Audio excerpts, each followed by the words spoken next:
செல்லமே, இரும்பை யாராலும் அழிக்க முடியாது.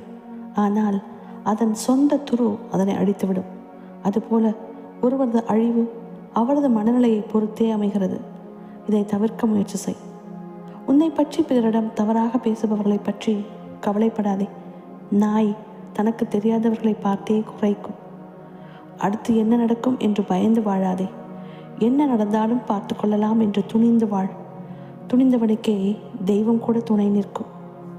வதந்திகளை உருவாக்குவது எதிரிகளின் வேலை, பரப்புவது முட்டாள்களின் வேலை. அதனை புறம் தள்ளிவிட்டு கடந்து செல்வது புத்திசாலிகளின் வேலை. எல்லாவற்றையும் எல்லோரிடமும் சொல்லாதே. சிலரிடம் கேட்பதற்கு காதுகள் இருக்கும், புரிந்து கொள்வதற்கு மனங்கள் இருக்காது. எதுவாக இருந்தாலும் நாம் மற்றவர்களுக்கு வழிகாட்டியாக இருக்க வேண்டும். முதலில் நாம் மாறுவோம், பிறகு மற்றவர்களை மாற்ற முயற்சி செய்வோம். உன்னை எவரோடும் ஒப்பிடாதே. அவரவர் வழியில் அவரவர் சிறந்தவர். உன் வழியில் நீதான் சிறந்தவர். நம்ப, நல்லதே நடக்கும்.